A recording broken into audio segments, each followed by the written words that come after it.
माजी मंत्री तानाजी सावंत यांचा धाकटा मुलगा ऋषिराज सावंत त्याच्या दोन मित्रांसह बँकॉकला निघाला. काही तासातच पुण्यातील सिंहगड पोलीस स्टेशनला त्याचं अपहरण झाल्याचा गुन्हा नोंद झाला आणि पुणे पोलिसांनी महत्त्वाची भूमिका बजावत काही तासात त्याला सुखरूप परत पुण्यात आणलं. माझ्यासोबत यावर अधिक बातचीत करण्यासाठी पुण्याचे पोलीस आयुक्त अमितेश कुमार सर आहेत. सर, ज्या पद्धतीने संपूर्ण यंत्रणा फिरवली आणि बँकॉकला निघालेला प्लेन पुण्यात काही तासात परत फिरवला.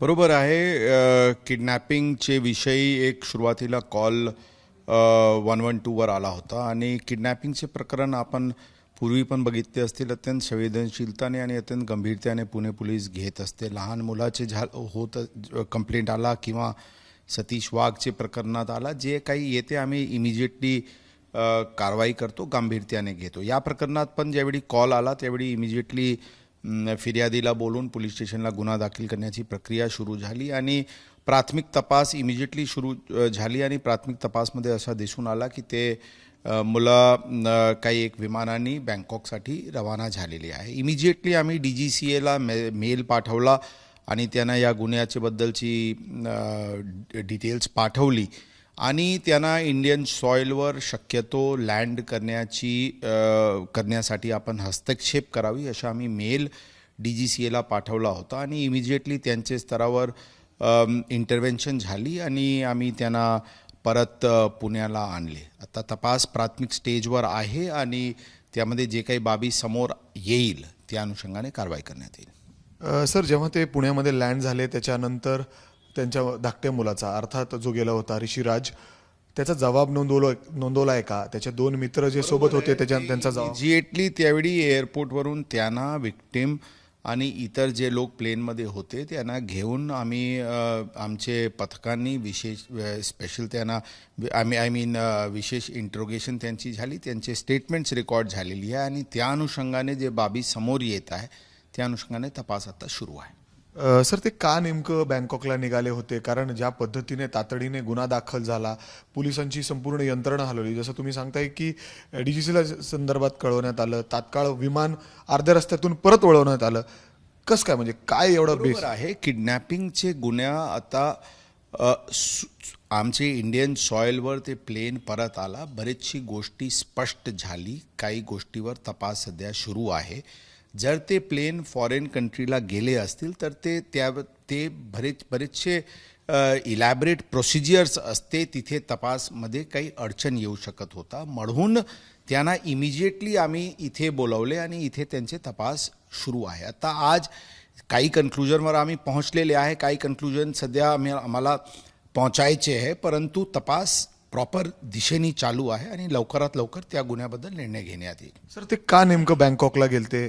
त्यांच्याकडून सांगितलं जाते की काय आमची बिझनेस टूर होती, बिझनेससाठी आम्ही गेलतो? नाही, अशा काही बिझनेस टूर वगैरे नव्हती, अशा आमचे तपासात सध्या आलेले नाही आहे. तपास आता प्राथमिक स्टेजवर आहे, त्याचे विस्तृत आम्ही जानकारी आपल्याला योग्य वेळी. का ते गेले होते हे कळू शकेल सर? आता सध्या आम्हाला त्याबद्दल काही डिस्क्लोज करणे शक्य नाही आहे, परंतु आपल्याला नक्कीच योग्य वेळी कळवण्यात येईल. सर, एक चार्टेड अर्थात प्रायव्हेट प्लेननी ते गेले होते, यासाठी मोठी पैशाची म्हणजे देवणघेवाण सुद्धा झालेली, ट्रान्झॅक्शन झालेलं आहे. कितीची देवणघेवाण झाली हे तरी रेकॉर्ड आता समोर आले असतील? बरोबर आहे, सगळी गोष्ट आलेली आहे, परंतु आपल्याला मी वारंवार सांगते ते प्राथमिक स्टेजवर इन्व्हेस्टिगेशन आहे, आपल्याला योग्य वेळी सगळी माहिती. खरंच त्यांचं यामध्ये काही झालं होतं का? म्हणजे अर्थात त्यांचं किडनॅपिंग झालं होतं का? कारण सध्या आपण बघतोय की आरोप प्रत्यारोप सुरू झालेत का, किंवा टीका देखील होती पोलिसांवर. की लक्षात ठेवावं लागेल की एका वडीलला त्यावेळी त्यांना अशा प्रकारची स्थिती वाटला की त्यांचे मुलाचे किडनॅपिंग झालेली आहे आणि त्यांच्याकडून अशा माहिती, त्यांना अशा प्रकारचे ज्यावेळी फिलिंग झाली तर त्यांच्याकडून धावपळ होणे स्वाभाविक आहे आणि त्यामुळे त्यांनी लगेच कंट्रोलला पण कॉल केला 112 वर, म्हणजे आणि वरिष्ठ अधिकारी आमच्याशी पण ते बोलले आणि ते अत्यंत म्हणजे घाबरल्यासारखे होते. आम्हाला जे अशा प्रकारचे फिर्याद आल्यावर जे काही कारवाई गरजेचे आहे, त्यांचे जे रिॲक्शन होती ती स्वाभाविक आहे आणि त्यानंतर पोलिसांना जी कारवाई करणे गरजेचे आहे ते आम्ही प्रोफेशनलरित्याने करत असते.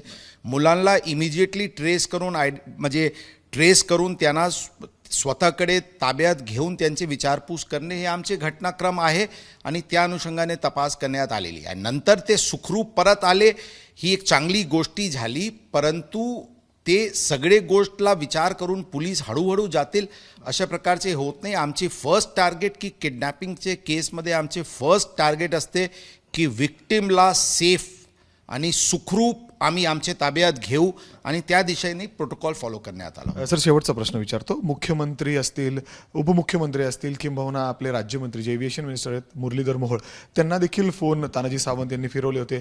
तुमच्यापर्यंत हे फोन आले? त्याच्याबद्दल मला कल्पना नाही, परंतु ज्यावेळी मला ह्या कॉलबद्दल समजला आणि ज्यावेळी तानाजी सावंत साहेबांनी मला फोन केले, आम्हाला हे गोष्टी अत्यंत संवेदनशील असल्यामुळे आम्ही शासनाला आणि DG वरिष्ठ कार्यालयाला आणि सगळे संबंधितांना आम्ही कळवले होतो. आम्ही स्वतः माननीय मुख्यमंत्री महोदय, माननीय उपमुख्यमंत्री महोदय, माननीय सिव्हिल एव्हिएशन मिनिस्टर सगळ्यांना आम्ही कळवलो होतो. त्यांना त्यांच्याकडून फोन गेला की नाही याच्याबद्दल मला कल्पना नाही, परंतु ही गंभीर गोष्टी असल्यामुळे ते आम्ही सगळ्यांना आम्हाला सूचित करणे हे एक पद्धत आहे आणि त्या प्रोसिजरप्रमाणे आम्ही केले होते.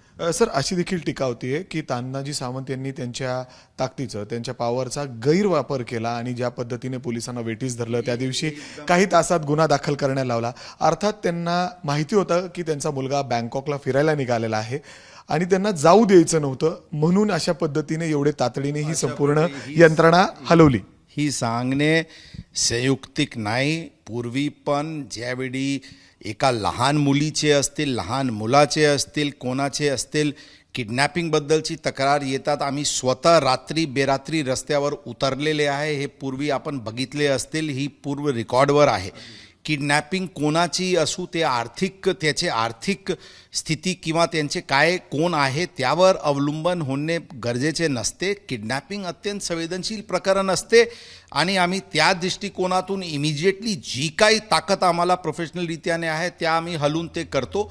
आणि यामध्ये पण आम्हाला ज्यावेळी लक्षात आली की फ्लाईटचे नंबर आम्हाला भेटला आणि दिसला की ते इंडियन एअर स्पेसला आहे, आम्ही DGCAला मेल पाठवला, DGCAला कॉन्टॅक्ट केला आणि आमची ऑब्जेक्टिव्ह क्लिअर होती की पहिले ते मुलाला सुखरूप घ्यायचे, त्यांना विचारपूस करायची. ही आम्ही पूर्णपणे प्रोफेशनलरित्याने केलेली आहे. यामध्ये कोणी ताकद हलवली नाही हलवली हे योग्य नाही. सर, आतापर्यंत दिसलं नाही की किडनॅपर्सनी थेट चार्टर्ड प्लेन बुक करून किडनॅप करून पळवलं असं?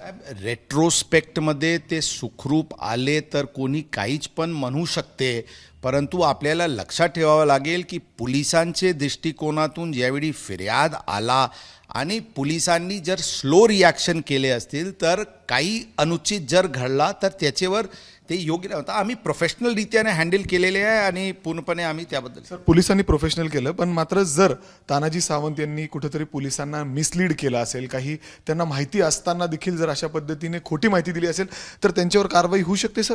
अशा प्रकारचे कोणतीही गोष्टी आत्तापर्यंतच्या तपासात दिसून आलेली नाही की काही हेतू परस्पर जाणून बुजून खोटा तक्रार देण्यात आलेली आहे. ही म्हणणे संयुक्तिक नाही आहे, म्हणून हायपोथेटिकल क्वेश्चन चे उत्तर देण्याचे काही अर्थ नाही आहे.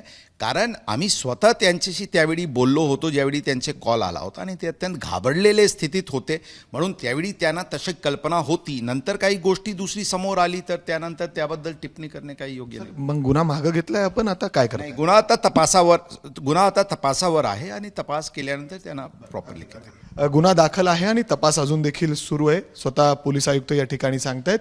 कॅमेरामॅन अमोल गवाळेसह मी मिकी घई, ABP माझा, पुणे. ABP माझा, उघडा डोळे बघा नीट.